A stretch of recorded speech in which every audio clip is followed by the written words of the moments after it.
channel. Tonight I'm going to be going over Sony buying Bungie for $3.6 billion. Let's get into this. I got some notes here. First off, kind of talk about this the same way I went over Microsoft purchasing Activision. This is not even the same ballpark as that purchase, but I mean, it has some significance to it.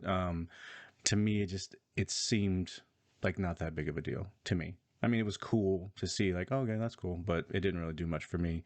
I think this is, like I said, $3.6 billion. Microsoft bought Activision for $68 billion. And I think I said 78 in my video.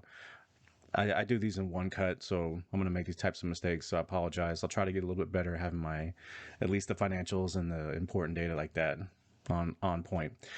So obviously this is a much smaller purchase. Now, I think it's hysterical that billions of dollars is a small purchase. 3.6 billion. That's a lot of money. But Sony's not poor. They're not broke. But I think this is in their wheelhouse in terms of purchases. This is what I expected. I expected $2 to $5 billion purchases over the next however long they're going to go. They're going to go on like this spending spree, because Sony did say when they purchased Bungie that there was more to come. Now, will they buy publishers? I don't know. I mean, I don't know if they have that kind of money. So I do think this is good for Sony. I think this is a nice little feather in their cap. I looked at Bungie's, the IP that they have, and Destiny is obviously their big one. I didn't even know this, but Bungie back in the day developed a game called Marathon. That was the first time that I can recall, besides Doom, that I play like a first-person shooter on a PC. And it was like you could do like LAN parties and stuff with it. It's funny because there were some cats I went to school with that they were the nerdy, really into computer stuff, like way over my head, much smarter than me. But they would, I found out that after school, they were playing Marathon, and they were playing, it was like 4 of them, and they would all get on there, and it was so funny. They had no idea that I was into gaming. And once I showed some interest, they invited me to come and join.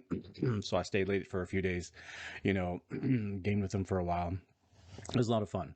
So it's funny, when I read that, I went through and looked at Bungie's old IP, and I saw that, and it just kind of, jumped out at me. Are they going to revive it? Who knows? I mean, really, I don't know. But I think it's good. I think it's good for Sony.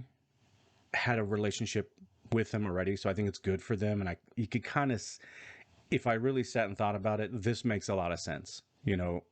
As I said before, Sony had aligned themselves with Bungie at the beginning of the PlayStation 4 era. When the Xbox One and PlayStation 4 came out, Sony put forth a lot of money to lock up some content for Destiny. And now it was a multi-platform game. It was on all the systems, but Sony paid money for exclusive content.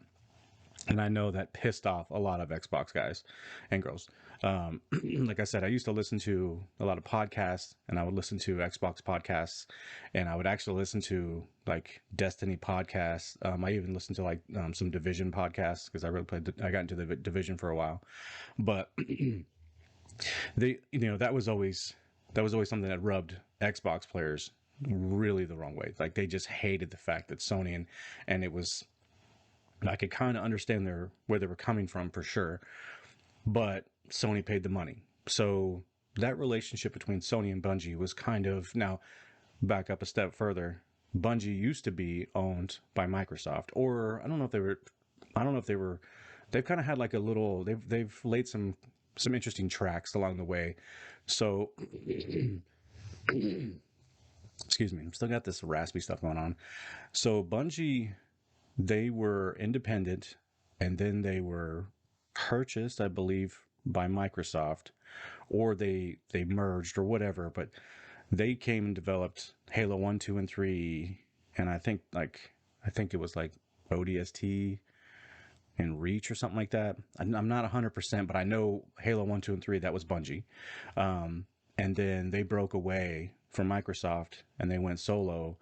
And then they hooked up with Activision. And I thought that was also another coincidence that was interesting to me, that they had Activision as their publisher. They had a 10-year agreement.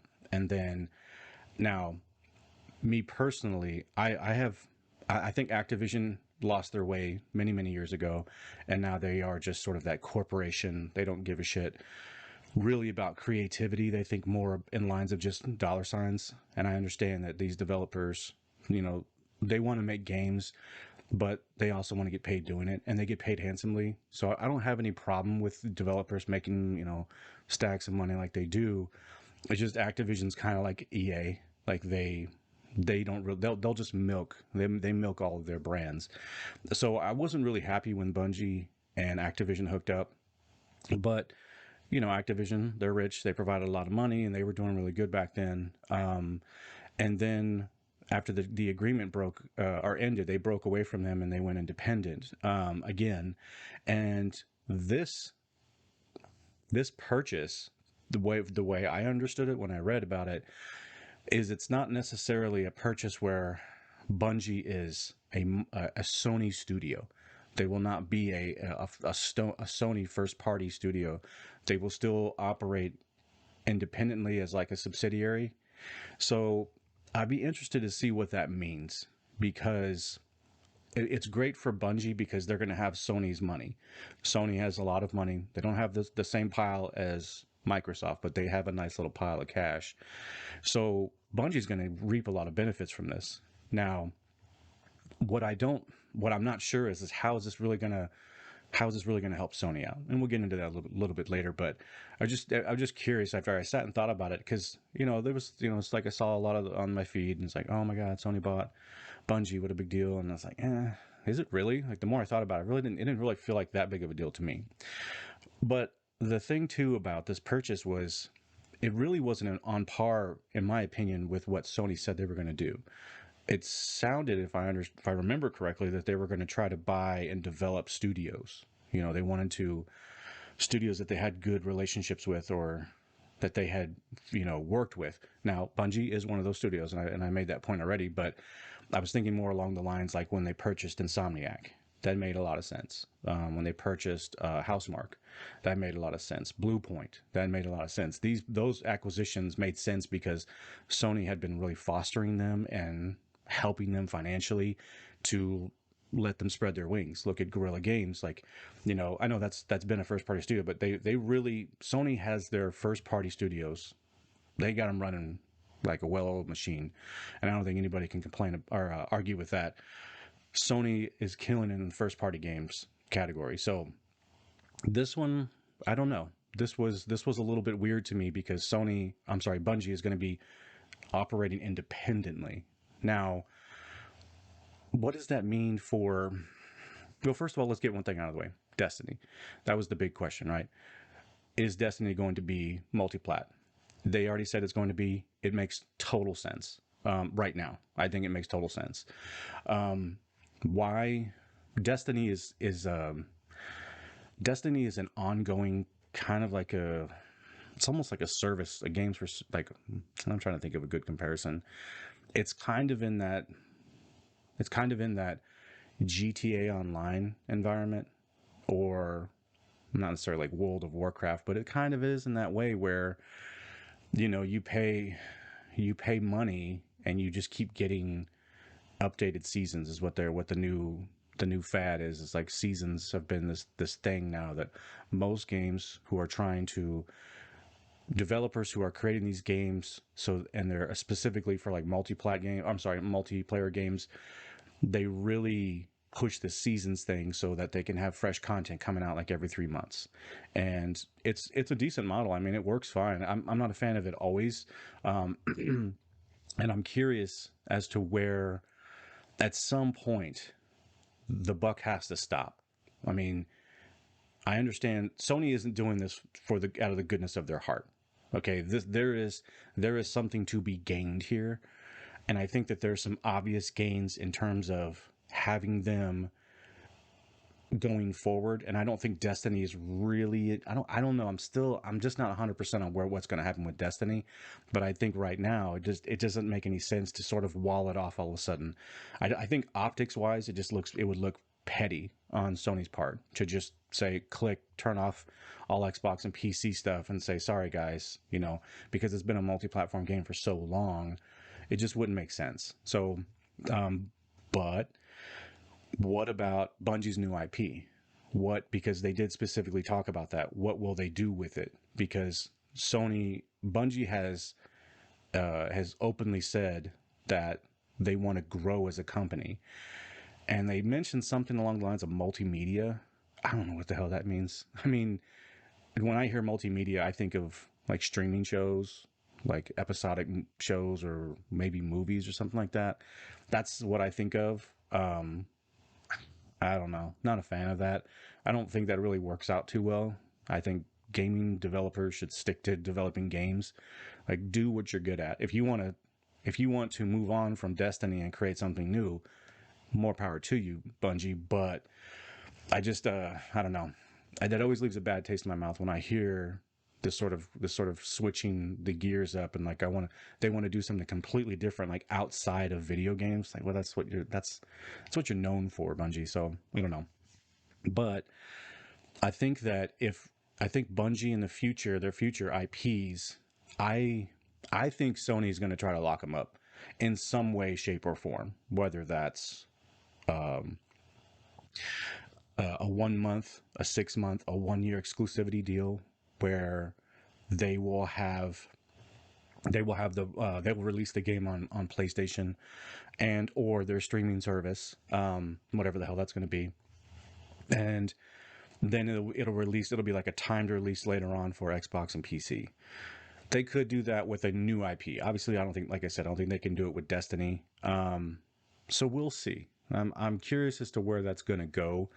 I'm for Sony. I just don't know what the huge reward is for them here.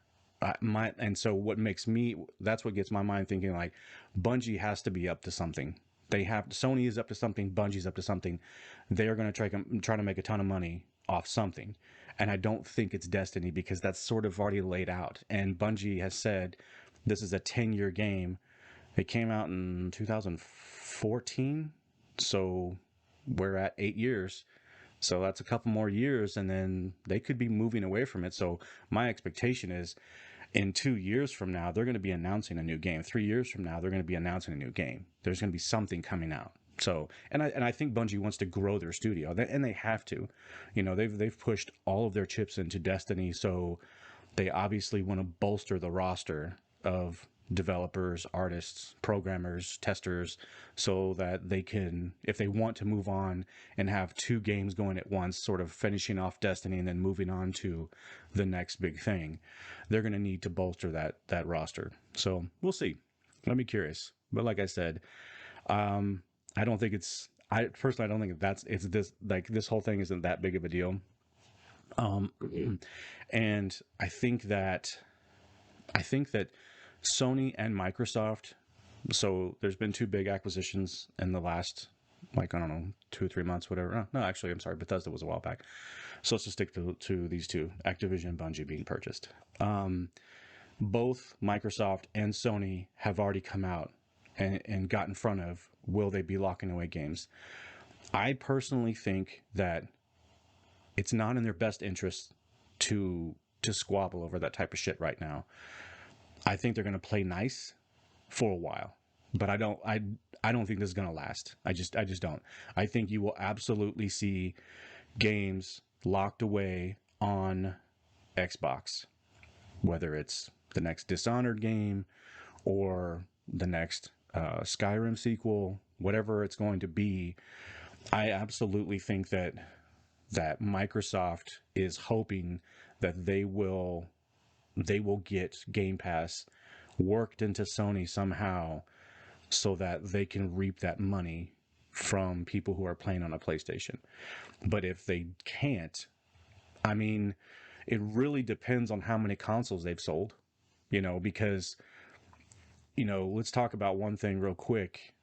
Talking about where we are now in the industry for gaming. We're in the first stages of a new console. These consoles are only PlayStation and Xbox are not even 2 years old. So in the gaming world, the first year of consoles is typically, you might get lucky, might grab one or two games that are going to be the standout games. But just look at like, and I don't like, I'm not a big fan of award shows at all, but just look at the game awards. To me, I thought it was slim pickings. That's just my opinion.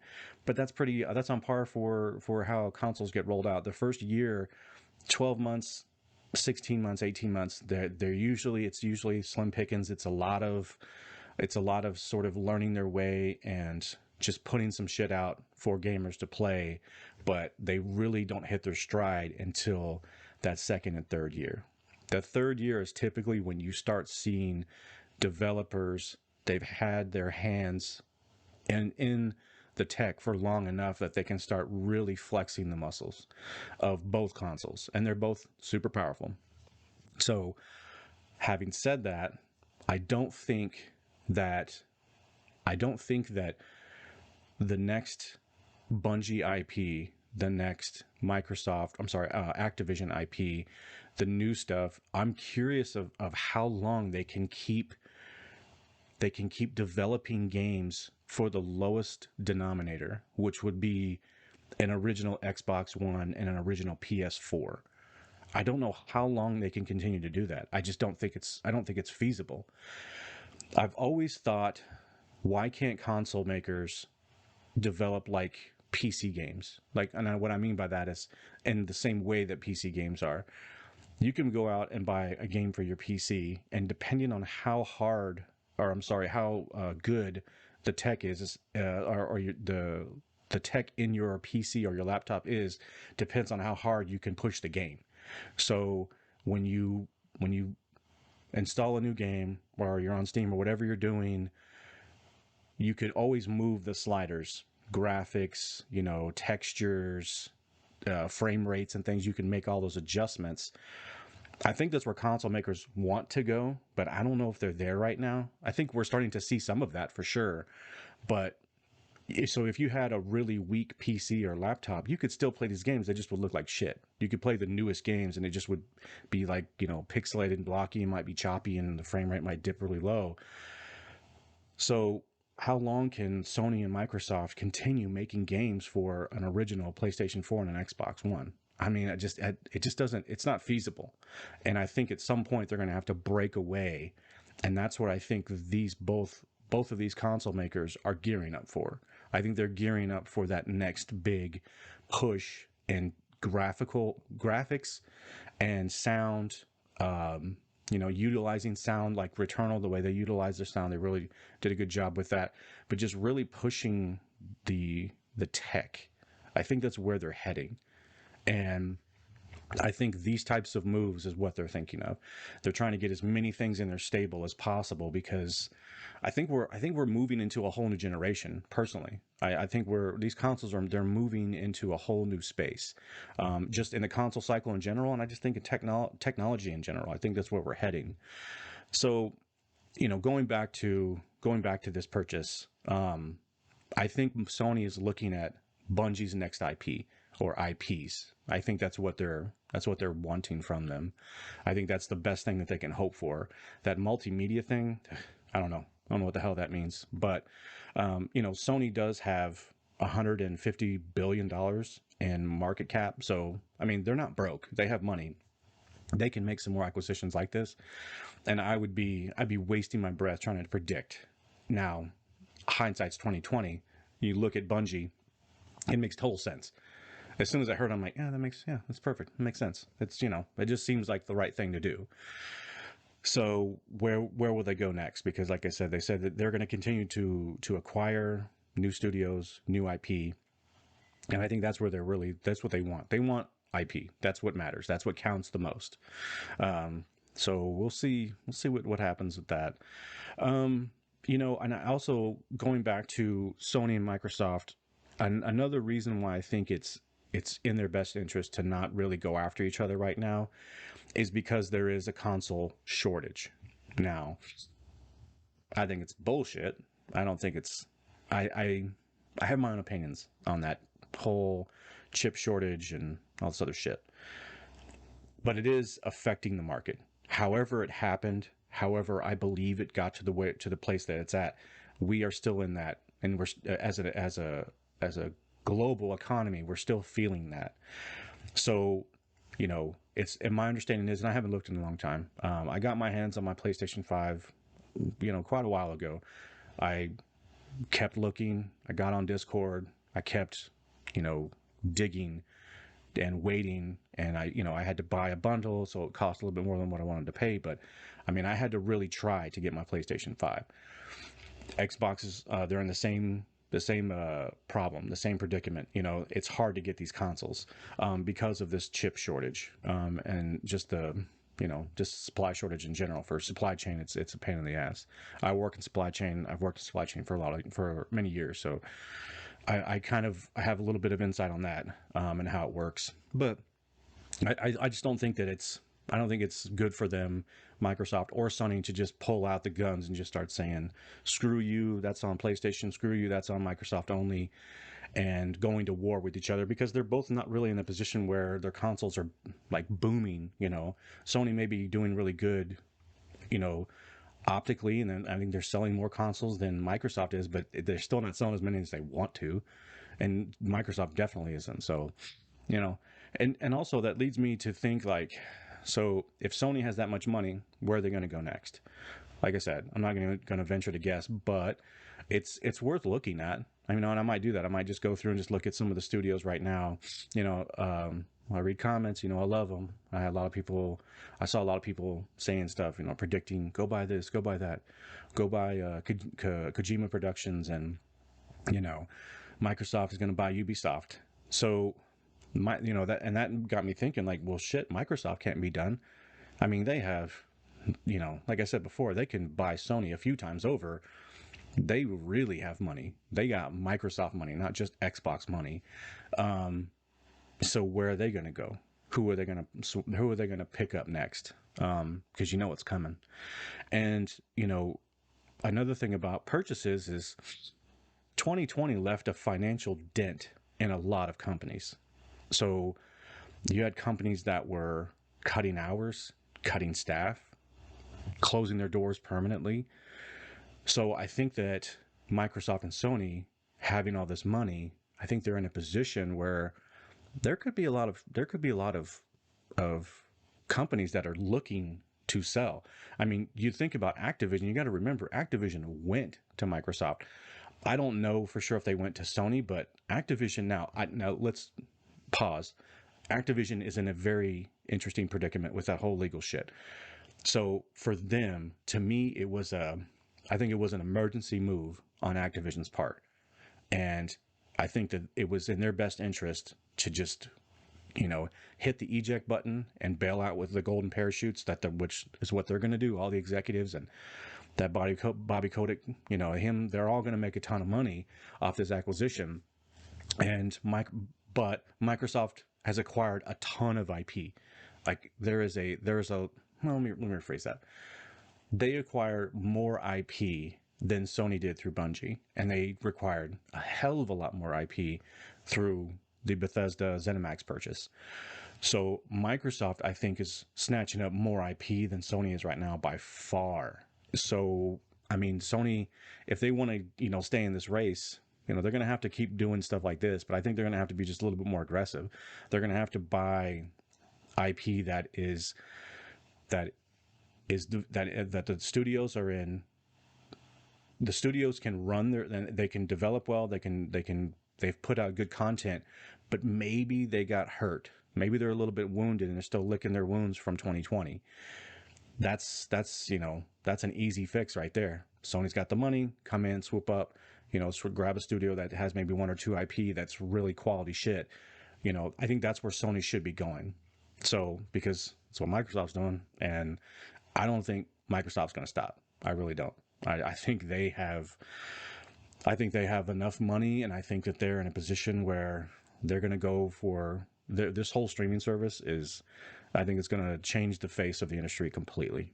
And I'm not looking forward to it.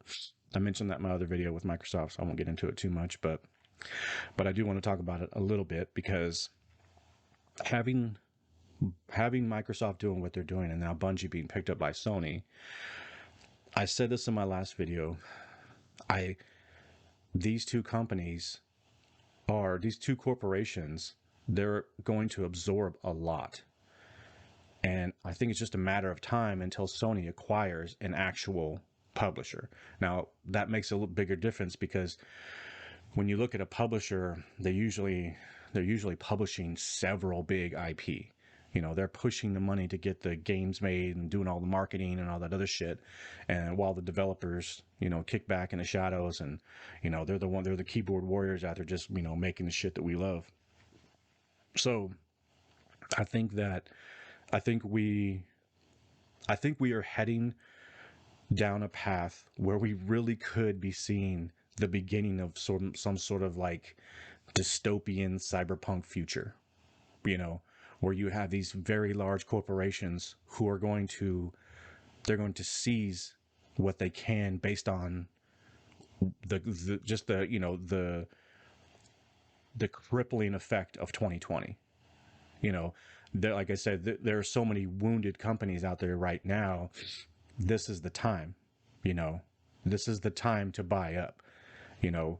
And I think it's for Sony and for Microsoft. I think it's in obviously their best interest, you know, but it's just something about corporations nowadays just growing and growing, you know, comparing that shit to like I said before, Facebook, and, you know, look at Amazon and Netflix and everything, and, you know, Twitter, which most of those companies I just can't stand. I just can't. And I'm not one of those people who says, I understand and I support capitalism and free market.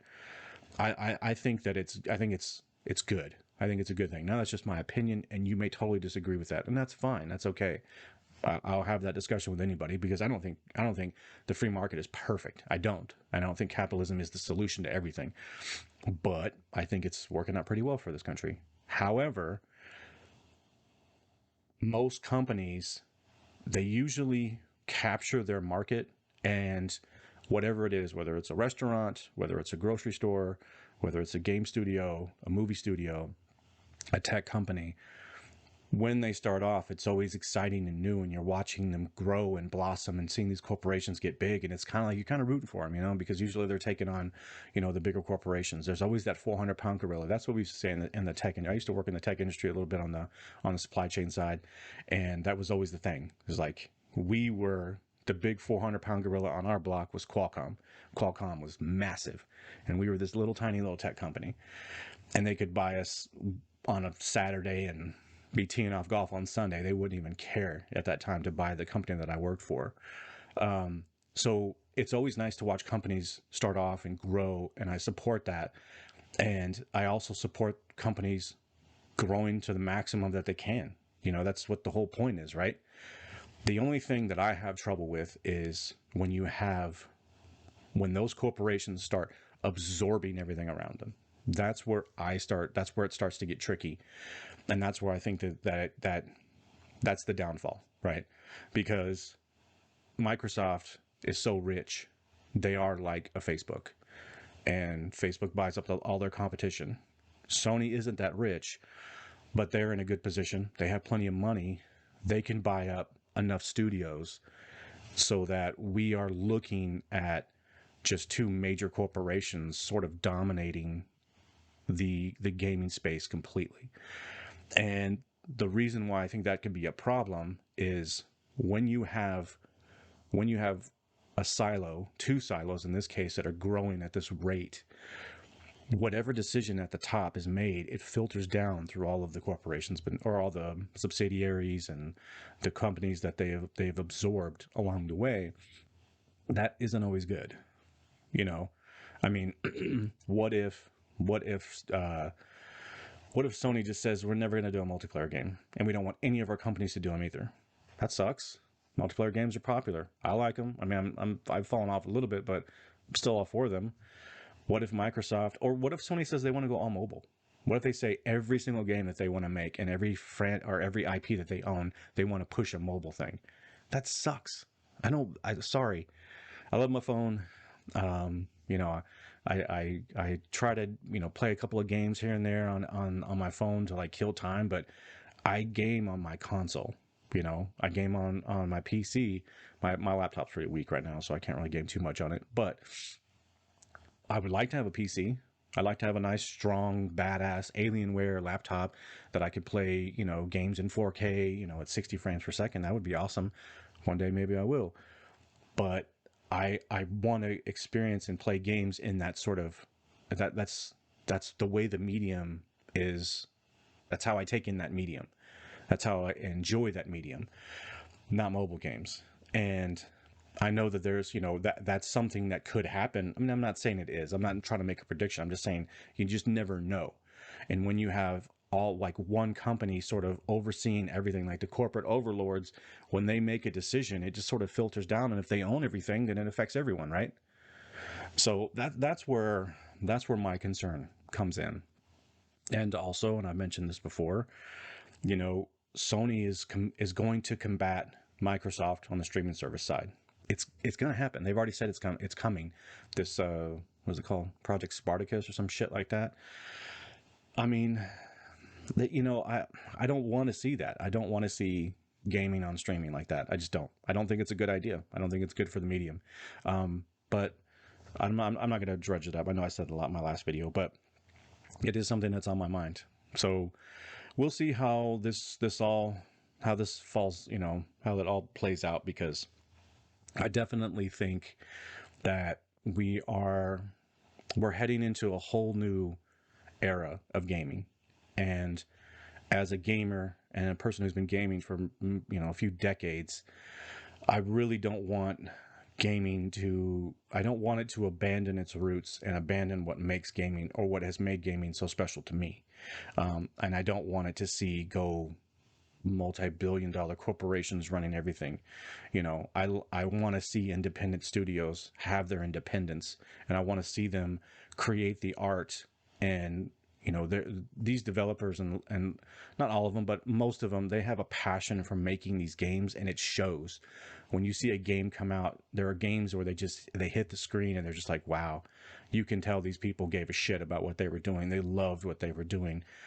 That's the purest form of art. You know, it's like an artist, you know, who paints on a canvas, or an artist who gets on a microphone and, you know, he spits out a crazy verse, or just belts out a beautiful song.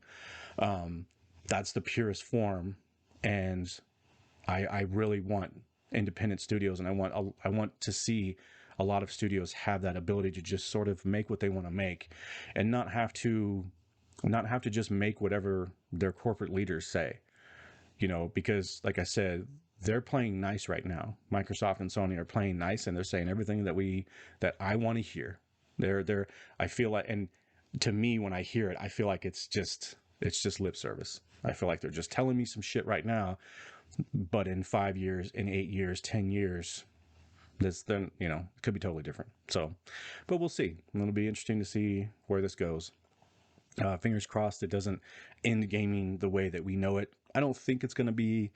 I'm not predicting and saying that it's going to be this way. I'm just the way things and the directions that I see things are going. It's definitely piqued my interest, and it's got me a little worried, just a skosh. But I'm gonna wrap it up for the night. I gotta go to bed. So I hope you enjoyed the video. I was gonna say, I hope you had a good day. I hope you enjoyed the video. If you did, share it with a friend. If you haven't subscribed, click the subscribe button. And you have a great night, and I will talk to you again soon. Bye.